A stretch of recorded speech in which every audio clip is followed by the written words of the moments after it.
अस्सलामुअलैकुम my YouTube family brothers and sisters. तो hope so आप सब ठीक ठाक होंगे। तो चलें, आज मैं लेके चलती हूँ आपको ज़ू में।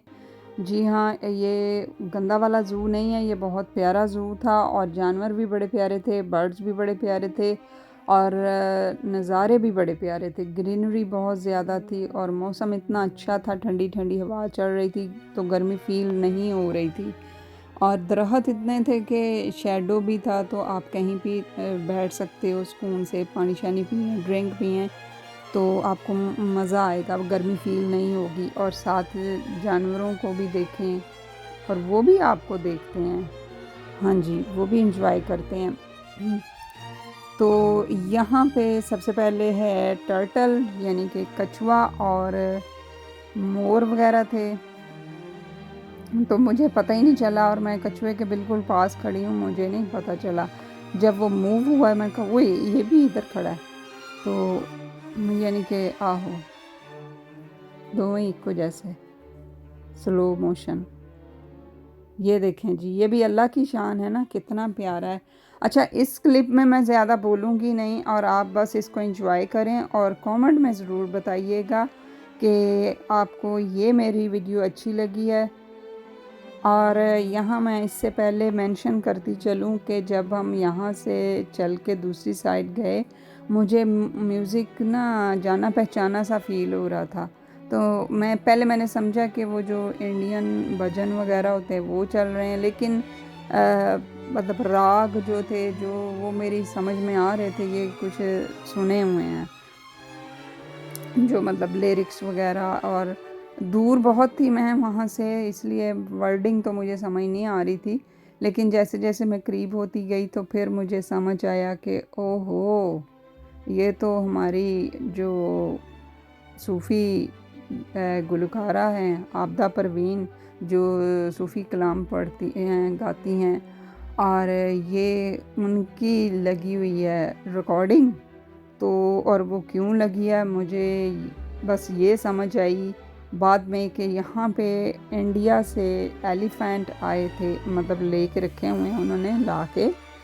तो अब मुझे फिर उस वक़्त बड़ा फ़ील हुआ कि उन्होंने जो जिधर वो एलिफेंट्स थे, मतलब वो फैमिली थी, सिर्फ़ उधर ही वो चल रहे थे और फुल वॉल्यूम में थे, ट्रीज़ के साथ स्पीकर बांध के उन्होंने वो बूफर वगैरह चलाए हुए थे।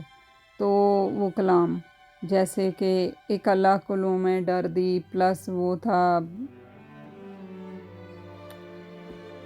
इस टाइप के। अब मैं इसका साउंड मैंने बंद कर दिया है कॉपीराइट्स की वजह से, वरना आप सुन सकते, हो सकता है मैं शॉर्ट लगाऊं, वहाँ आप ज़रूर सुनिएगा। और इस टाइप के थे सॉन्ग्स ना, तो बड़ा मज़ा मुझे आ रहा था। मैं तो हाथियों के पास से हिलना ही नहीं चाह रही थी, क्योंकि मुझे हाथियों से नहीं हो रहा था, मुझे तो अपने मुल्क के जो है थी हमारी गुलकारा हैं, तो उस आवाज़ से मुझे बहुत अच्छा महसूस हो रहा था। तो और फील मुझे ये हुआ कि लो जी, हाथी हैं, एनिमल हैं, इनको भी तन्हाई का एहसास ना हो, इनको भी परदेश का एहसास ना हो कि वो अपनी जगह पे नहीं है, अपने लोगों में नहीं है और अपनी कंट्री में नहीं है। तो वो वहाँ पे इस तरह की मौसीकी सुनते होंगे या उनके आसपास लगती होगी वहाँ ज़ू में, तो उन्होंने उसी तरह का इंतज़ाम उनके आसपास किया हुआ था, उस तरह का एटमॉस्फेयर बनाया हुआ था। नहीं तो ये तो बेचारे रो रो मर जान हैं, इन्हों तो चुप कराने वाला भी कोई नहीं। पर इनको ये भी पता है कि तगड़ियाँ रकमां ले लिया ने सानू इत्थे भेज के, तो बस अब क्या करें, यही चलता है। हाँ जी, बस ये आहो जी, यही चलता है, इसी को ज़िंदगी कहते हैं। ठीक है, किसी की जान चली जाती है और उसके बदले में दूसरे को ज़िंदगी मिल जाती है, यही ज़िंदगी है। तो बस आप देखें, अब आगे मैं ज़्यादा नहीं बात करूँगी, मुझे असल में समझ नहीं आ रही कि इस खूबसूरती पे मैं क्या बोलूँ। आप लोग खुद देखें कि ये जगह कितनी खूबसूरत है। इसको मैं रेकमेंड ज़रूर करूँगी फैमिलीज़ के लिए, क्योंकि बच्चे इवन के जो आपके बुज़ुर्ग हैं उनको भी आप लेके जा सकते हो, वो भी इंजॉय कर सकते हैं नेचर से। ये बहुत प्यारे इधर जानवर थे, दरख्त थे, फूल थे, और इन्होंने बहुत खुली जगह थी। आप बिलीव करो कि जब घर आके हमने अपने मोबाइल चेक किए तो हम 15 किलोमीटर हमने वॉक किया यहाँ पे। 15 किलोमीटर हमने वो ऑल डे में वॉक किया हमने। इधर मेरा 2 से 3 आवर तो स्पेंड किए हैं इजीली। और अभी काफ़ी कुछ मिस भी हुआ, काफ़ी कुछ नहीं, मतलब कि जैसे 75% हमने आप के लिए ये कैप्चर किया है, तो 25 पे हम उस तरह नहीं पहुंच पाए। अब ये मसला भी तो है ना, हम अब टीनेज तो है नहीं कि भाग भाग के हर जगह में जाएं और हर चीज़ को हम कैप्चर कर पाएँ। बस जहाँ तक इजीली हमसे वॉक हो सकी, इजीली हम पहुंच सके। बाज़ जगहों में ये भी था कि एनिमल ज़रा छुप जाते थे, वो ज़्यादा रश होता था तो एनिमल छुप जाते थे। तो बस जी, अब यहाँ पे डायनासोर हैं, वो प्लास्टिक के हैं सारे, वो आर्टिफिशियल बिठाए हुए हैं, उनका साउंड भी रिकॉर्डेड है। और एक डायनासोर तो वो मुंह में पानी उसके होता था, तो वो जो भी पास से गुजरता है उसको सेंसर मिलते थे ना कि ह्यूमन बॉडी कोई गुजरी है, तो वो जी उसके ऊपर पानी फेंक देता था अपने मुंह से। और मैं बच गई थी, और मैंने अपने बच्चों को भी बताया कि इस तरह से निकल के आओ, इसको पता नहीं चलेगा। लेकिन लोग खुश होते हैं, वो जानबूझ के अपने आप को उसके सामने ला रहे थे कि ये हमें गीला करे, जैसे कि वो सच्ची मुची लाइव है और वो इनके साथ शरारतें कर रहा है। बस यही तो वो क्या कहते हैं, इंटरटेनमेंट होती है बच्चों के लिए, बड़ों के लिए ये इंजॉयमेंट होती है। कुछ देर हम सारी चीज़ें भूल के, सारी टेंशनें भूल के, आज क्या पकाना है, आज क्या है, बिल पे करने वाला है, आज फलां ये काम वो काम, थोड़ी देर के लिए इस चीज़ को भूल के इस तरह की जगहों में आएँ, आपको मज़ा आएगा। हाँ, अब पाकिस्तान में दूसरी तरह से इंटरटेनमेंट होती है, वो अपने हिसाब से कर लें। इंडिया में भी है, मतलब हर कंट्री की अपने हिसाब से। यहाँ पे यही होता है कि आपका यहाँ पे वेदर ही अजीब सा होता है, हर वक्त बारिशें रहती हैं। तो जैसे ही थोड़ा सा वेदर सेटल होता है और बारिश नहीं होती है और ठंडक भी कम होती है, तो फिर लोगों की कोशिश होती है कि अपने बच्चों को कंप्यूटर से हटा के तो ज़्यादा से ज़्यादा हम बाहर लेके जाएं, ज़्यादा से ज़्यादा हम उनको दूसरी एक्टिविटीज़ में बिज़ी करें। तो ये हम लोगों की कोशिश होती है। हाँ, ये देखें, ये वेट कर रहे हैं कि ये, हाँ जी, पानी अब हमने करवाना है इससे शावर, डायनासोर से। तो अब ये सारी चीज़ें अपने पार्टनर को दे रहा था, वाइफ थी, पार्टनर था, जो भी, तो कि मैंने इसके आगे से गुज़रना है। तो बच्ची भी बड़ी एक्साइटेड थी। तो यहाँ पे साउंड्स भी हैं इनके, लेकिन ये है कि अब मैंने सारा ही साउंड पीछे से बैकग्राउंड जो था वो ऑफ़ कर दिया है, क्योंकि वो जो म्यूज़िक था ना उसकी भी आवाज़ बीच में ही आ रही थी, तो इसलिए फिर कॉपीराइट्स, यू नो।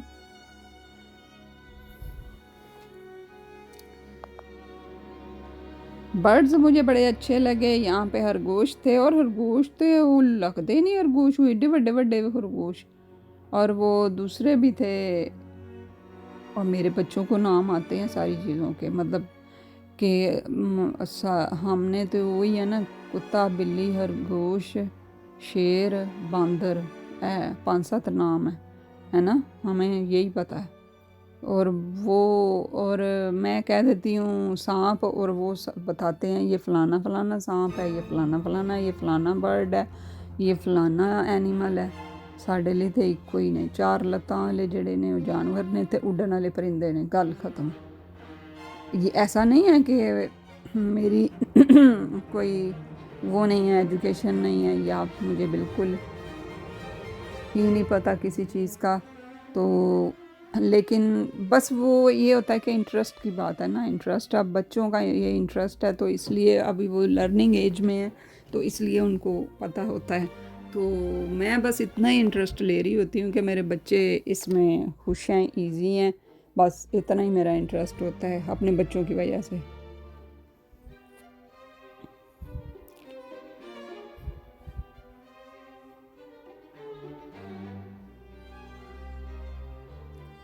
यहाँ पे थे ये वाले, ये भी मैं इनको बंदर कह रही थी, और वो मेरी बेटी कुछ और कह रही थी।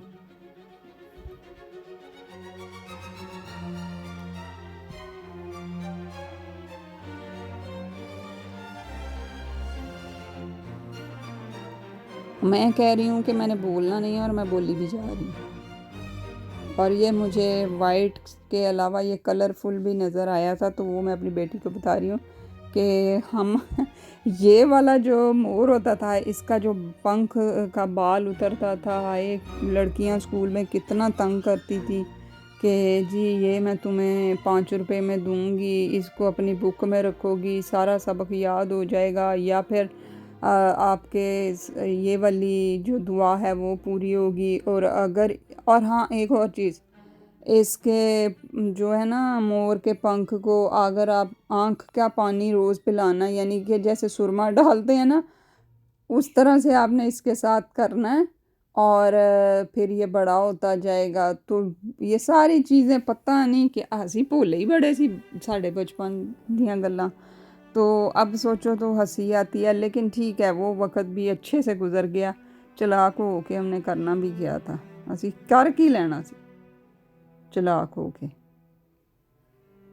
तो बहरहाल ये बचपन की बातें हैं, और मैं उसको ये सारी स्टोरी बता रही थी और वो हंसी जा रही थी, कह रही है मम्मा आप इतने डम थे। मैं कहा नहीं, ਅਸੀਂ ਹੋਰ ਤਰ੍ਹਾਂ ਦੇ ਬੱਚੇ ਸੀ, ਤੁਸੀਂ ਹੋਰ ਤਰ੍ਹਾਂ ਦੇ ਬੱਚੇ ਹੋ, ਤੁਸੀਂ ਫੌਰਨ ਗੂਗਲ ਕਰ ਲੈਂਦੇ ਹੋ ਹਰ ਚੀਜ਼ ਨੂੰ। ਸਾਡੇ ਕੋਲ ਉਦੋਂ ਤੇ ਗੂਗਲ ਹੁੰਦਾ ਹੀ ਨਹੀਂ ਸੀ।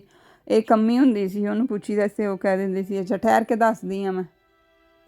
तो ठहर आया ही नहीं, मम्मी चलेगी ठहर नहीं आया, यानी कि बाद में बताती हूँ। तो बस वो बाद वाली बात, या फिर बड़ा गुस्सा चढ़िया तो अम्मी ने कहना तेनू हुणे ही ना दसदा।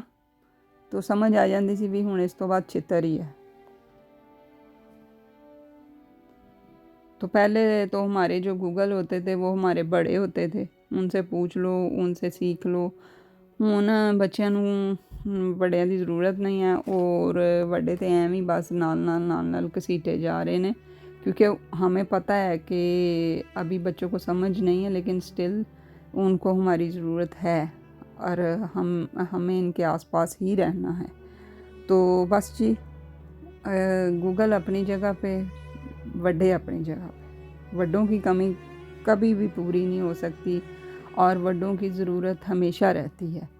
और एक और बात के मैंने पहले भी मेंशन की थी कि जब तक ये हाथ छोटे हैं और आपके हाथ बड़े हैं, यानी ये छोटे छोटे हाथ आपके हाथों में इजीली फिट हो रहे हैं, तो कभी भी अपने बच्चों के हाथ छोड़ने नहीं हैं, कभी भी।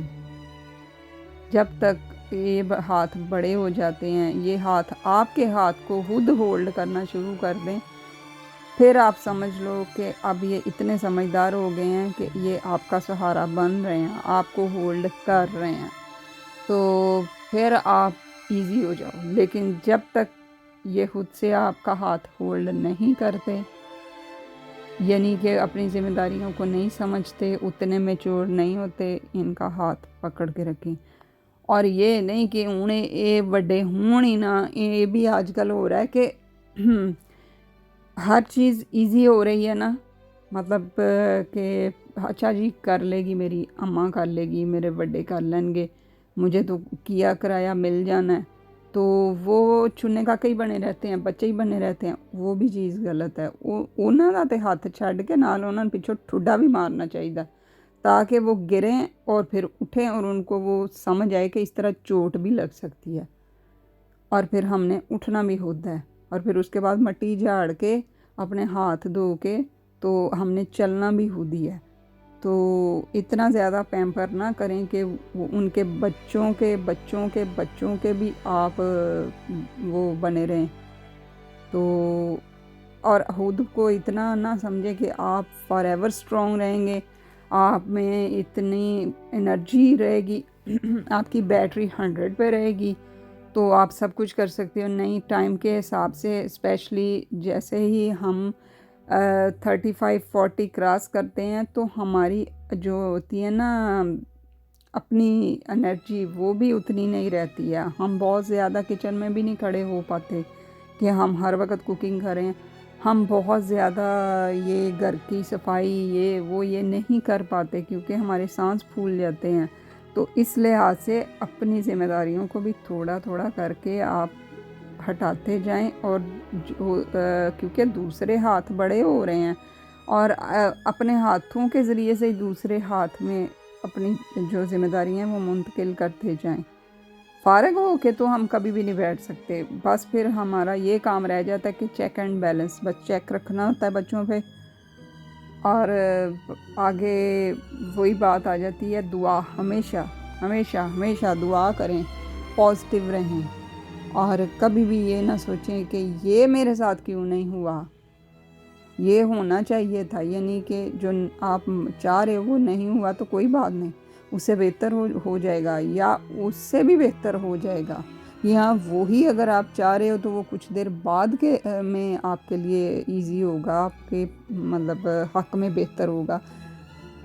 तो एक ही बात में या बार बार ये सोचना कि मेरी तो किस्मत ही इस तरह, ये गलत बात।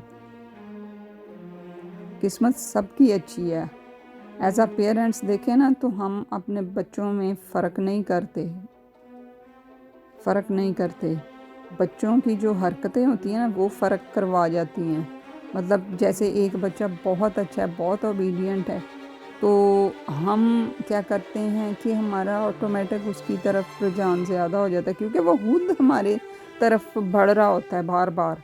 जब हमें किसी हेल्प की ज़रूरत है वो खुद पूछ रहा है कि आपको मेरी हेल्प चाहिए। जब हम रो रहे हैं, परेशान हैं, तो वो नोटिस कर रहा होता है। तो दूसरा ज़रा लापरवाह होता है, तो फिर आप एक्सपेक्टेशन के हिसाब से ना वो थोड़ा सा फ़र्क आ जाता है कि इस मेरे बच्चे को तो इतना नहीं है। हालांकि ऐसा नहीं है, उसको हम लापरवाह नहीं कह सकते, बस एक बंदे का स्टाइल होता है और दूसरे का दूसरा स्टाइल होता है। तो इस लिहाज से थोड़ी सी तवज्जो पेरेंट्स की भी बढ़ जाती है। लेकिन बात मैं कर रही थी कि अल्लाह ताला हमारे साथ कभी नाइंसाफ़ी नहीं करते, कभी गलत नहीं करते। हम खुद आगे पीछे होते हैं, हमारी दुआएं आगे पीछे हो जाती हैं, हमारी नमाज़ें आगे पीछे हो जाती हैं। अल्लाह ताला तो हमारे लिए हर वक्त ही बैठे हैं कि आओ मांगो मुझसे, मैं दूंगा। और ऐसा नहीं है कि कभी हमारे साथ अल्लाह ताला की ज़ात ने गलत किया हो। तो ये गिले शिकवे सारी चीज़ें ये ख़त्म होनी चाहिए और पॉजिटिव रह के लाइफ को गुजारें और हसद ना करें। हसद जो है ना सिर्फ आपको खाता है बल्कि आपके पूरे ख़ानदान को भी खा जाता है। आपके जो माहौल होता है वो ख़राब हो जाता है, आपकी फैमिली डिस्टर्ब हो जाती है। हसद किस चीज़ से करना है? जो अल्लाह का तराजू है आप उसको डिनाई कर रहे हो। ये तो सीधी सीधी हसद जो है वो सीधा सीधा अल्लाह के साथ लड़ाई है, जंग है कि उसको क्यों दिया है, मुझे क्यों नहीं, उसके पास क्यों है, मेरे पास क्यों नहीं है। तो इसलिए इस चीज़ से बचें। अल्लाह के साथ ना ही करें लड़ाई, ना ही उस तरफ जाएं। अपने आप को दुरुस्त करना चाहिए हमें पॉजिटिव रह के। तो अब एंजॉय करें। मैं अब यहाँ पे खुद भी थक गई हूँ, तो जो मैंने बात समझानी थी आई होप आपको समझ आ गई होगी। मेरा समझाने का तरीका ऐसे ही है, कहीं ना कहीं से बात निकल जाती है। समझाना मैंने क्या है, मतलब बात करना है। समझदार सारे ही हैं, कोई भी बच्चा नहीं है। तो बस अल्लाह ताला हम सबको हिदायत दे और एंजॉय करें। नेक्स्ट इंशाल्लाह वीडियो आएगी, फिर उसके बाद रूटीन में वीडियोस आएंगी। और आई होप आप सब ने अच्छी ईद मनाई है। स्टिल दावतें चल रही होंगी, स्टिल खाने वाने शुरू हो गए होंगे। और यकीन करो कि परदेसियों की एक और बात है कि परदेसियों की कोशिश होती है कि हम पीछे बैक फैमिली में ना पैसे भिजवा दें और वहाँ पे वो कुर्बानी हो जाए। और ये होता है कि यहाँ पे ना अगर कुर्बानी कर लें तो ठीक, ना करो तो कोई गोश्त भी नहीं जे आंदा। एक दो फैमिली मेरे मिलने वाले हैं, वो भी पता नहीं इस दफ़ा उन्होंने नहीं की है। मैं इस दफ़ा इधर हमने नहीं की, पाकिस्तान में ही करवाई है। तो पाकिस्तान में ये होता है कि चलो एटलीस्ट पता तो है ना कुर्बानी कैसे हो रही है, जानवर खुद लेके आते हैं। इधर कुछ भी पता नहीं होता, कुर्बानी होती ज़रूर है। अब वो हमें कह देते हैं कि आप जी फ़लाँ टाइम पे आके अपना मीट ले जाना, जिसमें हमें सिर्फ अपना और रिलेटिव्स का हिस्सा मिल जाता है, बाकी वो उधर ही रख लेते हैं। और वो फिर पता नहीं क्या करते हैं, रीसेल करना शुरू कर देते हैं या कंट्रीज़ में दूसरी में भेज देते हैं। अब असल में ਸਾਡੀਆਂ ਕਰਤੂਤਾਂ ਇਸ ਤਰ੍ਹਾਂ ਦੀਆਂ ਨਾ, ਯਕੀਨ नहीं आंदा कि ਅਸੀਂ ਕੋਈ ਚੰਗਾ ਕੰਮ ਵੀ ਕਰ ਸਕਦੇ ਹਾਂ। तो वो अब बाज़ घरों में तो इस तरह से कि ईद की नमाज से पहले ही उनको कह देते हैं कि आप जी 7 बजे आके ले जाना, आप जी 6 बजे आके ले जाना सुबह के। तो ये बातें समझ नहीं आती ना कि किस तरह से ये कुर्बानी हो सकती है नमाज से पहले। तो एनीवे बस इस तरह से। और मुझे सिर्फ आया गोश्त, और मेरे लिए ना सारा साल ये नहीं है कि हम गोश्त नहीं खाते, गोश्त ही चलता है। तो चिकन हो गया, फ़िश हो गई, लैम हो गया, लेकिन ये जो कुर्बानी का गोश्त मेरे लिए ऐसे होता है जैसे तबरक है। तो अभी एक मिलने वाले हैं, उन्होंने भेजा था, माशाल्लाह उन्होंने काफ़ी भेजा था। तो अब मैं फिर उसकी ना बड़ी अच्छे से वो कुकिंग करती हूँ कि ये बड़ा मेरे लिए ना तबरक के मानिंद ये चीज़ है, तो इसको बड़ी इज़्ज़त के साथ बड़ी मज़ेदार सी कोई डिश बनानी है इसके साथ। तो इंशाल्लाह तो वो भी बनाऊंगी। लेकिन मैं ये अपनी खुशी का इजहार कर रही हूँ कि मैनू भी गोश्त आया जी, एक पैकेट, हाँ 2 किलो होगा शायद, जितना भी है 2 है 3 है। लेकिन बात यह है कि मुझे भी गोश्त आया, मैं भी, अब तो मेरी भी ईद बनती है ना कि मुझे गोश्त का पैकेट आया है कुर्बानी का। ये जी बर्ड्स देखें कितने प्यारे हैं। आई नो के पाकिस्तान में भी होते हैं, आई नो के हर कंट्री में होते हैं, लेकिन ये मैं अपनी आंखों से देख रही हूँ और आपको अपने कैमरे से दिखा रही हूँ। तो मैंने तो ये चीज़ें दिखानी हैं। तो और मेरे बच्चों की मेमोरीज़ बनती जा रही हैं। ये वीडियो या यूट्यूब चैनल इसलिए नहीं है कि मैं मतलब इससे कोई अर्निंग करूँ, कोई मैंने इससे बड़ा नाम कमाना है, नहीं। ये मेमोरीज़ के तौर पे भी इसको कर रही हूँ कि ये मेमोरीज़ होंगी। जब मैं नहीं होंगी तो पीछे मेरी फैमिली देखेगी, बच्चे देखेंगे, और फिर अल्लाह खैर करे उनके बच्चे देखेंगे। तो बस जी ये चीज़ें इसलिए भी होती हैं। तो इसलिए अपने जो पीछे ना अच्छी चीज़ें छोड़ के जाएं, अच्छी मेमोरी छोड़ के जाएं कि आपके बच्चों को अच्छा लगे। फिर वो बताया करेंगे ये हमारी मम्मा है और ये आपकी ननू है, दादू है, फ़लानी है, ये इस तरह से और इस हैं।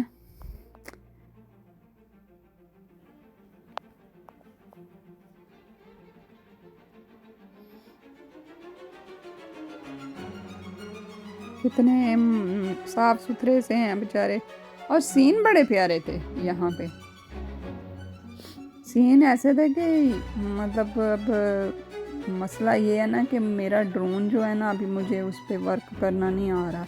अगर मैं ड्रोन शॉट लेती ना तो बड़ा मज़ेदार किस्म का आना था। वो भी इंशाल्लाह मैं अब ट्राई करूँगी। अब आप लोग हंसोगे कि अभी ड्रोन नहीं उसको आता उधर रह के। बात वही होती है कि टाइम शॉर्ट, टाइम दूसरे कामों में लग रहा है, अब बाकी सारे मामलात भी देखने होते हैं। तो ये जो है ना यूट्यूब और या ये वीडियो या एडिटिंग, ये है वेले बंदे का काम। बिल्कुल वेला हो के इस पे फोकस हो जाएगा, मतलब जिसने और कुछ करना ही नहीं है इसको करे, फिर मज़ा आता है इसको करने का। अब जितना मुझे टाइम मिलता है उसमें बस मैं कर देती हूँ जिस तरह से भी मुझे आती है। तो इंशाल्लाह ताला ड्रोन शॉट भी अब आया करेंगे बहुत जल्द। तो ये जी हम वापस अपने होटल की तरफ जा रहे हैं और जाके करेंगे कुछ खाना पीना, क्योंकि अब शाम हो रही है, 7 o'clock तो हो गए हैं। तो इंशाल्लाह फिर आपको नेक्स्ट व्लॉग में मिलेंगे। अपना रखिएगा ख्याल और लाइक एंड सब्सक्राइब ज़रूर करें। अल्लाह हाफिज़।